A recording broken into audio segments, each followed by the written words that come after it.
ક્રિયાપદ અને ક્રિયા વિશેષણ, verbs and adverbs. Today I play with Bhavna, then I eat mangoes. Pihu, તું શું કરે છે? દીદી, હું મારી લેખનની આદતો અને કૌશલ્યોને સુધારવા માટે મારી ડાયરીમાં મારા દિવસ વિશે લખી રહી છું. આ તો ખૂબ જ સારી પ્રથા છે, પણ શું તું વર્ગખંડમાં શીખેલી દરેક વાત ભૂલી ગઈ છો? જેમ કે ક્રિયાપદો અને કાળ, verbs and tenses?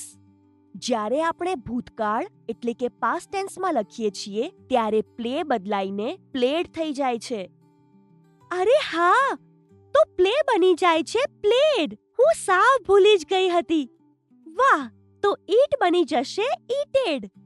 ના પીહુ, હું તને યાદ અપાવી દઉં. કેટલાક ક્રિયાપદો નિયમોનું પાલન કરે છે, તેમને નિયમિત ક્રિયાપદો કહેવામાં આવે છે, અને કેટલાક સંપૂર્ણપણે બદલાઈ જાય છે, તેમને અનિયમિત ક્રિયાપદો કહેવામાં આવે છે. જેમ કે પ્લે બદલાઈને પ્લેડ થઈ ગયું. આ એક રેગ્યુલર વર્બ છે. કેટલાક વધુ ઉદાહરણો જુઓ. પરંતુ ઈટ બદલાઈને એટ થઈ ગયું. આ એક ઇરરેગ્યુલર વર્બ છે. હું અહીં વધુ ઉદાહરણો લખું છું. I played with Bhavna. I ate mangoes. I ran to the shop. I took a coin from Amma. ઉત્તમ. હવે તમે રેગ્યુલર અને ઇરરેગ્યુલર બંને વર્બ્સનો યોગ્ય રીતે ઉપયોગ કરી રહ્યા છો. I walked quick to the shop. તું કેવી રીતે ચાલી રહી હતી? ક્વિક. વાસ્તવમાં સાચો શબ્દ ક્વિકલી છે. તેથી વાક્ય આ હોવું જોઈએ. I walked quickly to the shop. એટલે કે હું ઝડપથી દુકાન સુધી ચાલી. ક્વિકલી એક એડવર્બ છે અને તે બતાવે છે કે તમે કેવી રીતે ચાલી રહ્યા હતા. એડવર્બ્સ દર્શાવે છે કે કોઈ કામ કેવી રીતે, ક્યારે અથવા ક્યાં થયું. કેવી રીતે?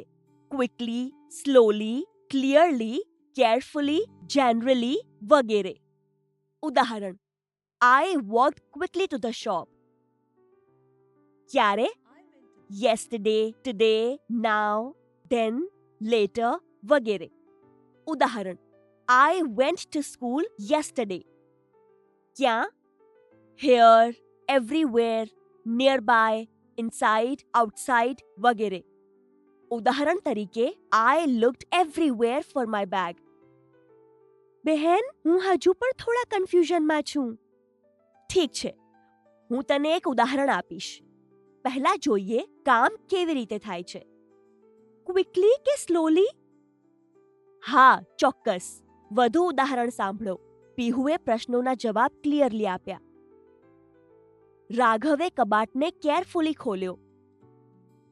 અમે સામાન્ય રીતે જનરલી સવારે 9 વાગે ક્લાસ શરૂ કરીએ છીએ. હવે જોઈએ જ્યારે કામ થઈ જાય છે. ઓહ, જેમ કે યસ્ટરડે અને ટુડે. હા, જેમ કે હું અત્યારે એટલે કે નાવ સૂવાનું પસંદ કરું છું. તેઓ કાલે એટલે કે યસ્ટરડે ચાલ્યા ગયા. હું આજે જલ્દી એટલે કે અર્લી જાગી ગયો અથવા ગઈ. હવે જોઈએ જ્યાં કોઈ કામ હોય છે. જેમ કે હિયર અને ધેર. એકદમ સાચું. બીજા કેટલાક ઉદાહરણો જોઈએ. આવો અહીં મારી સાથે અહીંયા એટલે કે હિયર બેસો. તે પાસે એટલે કે નિયર બાય બેસી ગઈ. બાળકો બહાર એટલે કે આઉટસાઇડ રમી રહ્યા છે. વાહ દીદી, હવે મને બધું સ્પષ્ટ રીતે સમજાઈ ગયું. તો હવે જુઓ પીહુ, વર્બ ભાત કે રોટલી જેવું છે. તે મુખ્ય વાનગી છે. એડવર્બ દાળ, શાક કે ચટણી જેવું છે. તે મુખ્ય વાનગીને સ્વાદિષ્ટ બનાવે છે. હા દીદી, વર્બનો અર્થ એક્શન વર્ડ થાય છે અને એડવર્બ બતાવે છે એક્શન કેવી રીતે, ક્યારે અથવા ક્યાં થઈ. હવે જોઈએ કે તમને કેટલું યાદ છે. હવે એક નાની ચેલેન્જ. પહેલા 2 પ્રશ્નોમાં તમારે વર્બને પાસ્ટ ટેન્સમાં બદલવાના છે અને પછીના 3 પ્રશ્નોમાં તમારે એડવર્બ્સ ઉમેરવાના છે. આ રહ્યા મારા જવાબો. શાબાશ. આભાર દીદી. હવે હું મારી ડાયરીમાં સ્પષ્ટ અને કાળજીપૂર્વક લખીશ.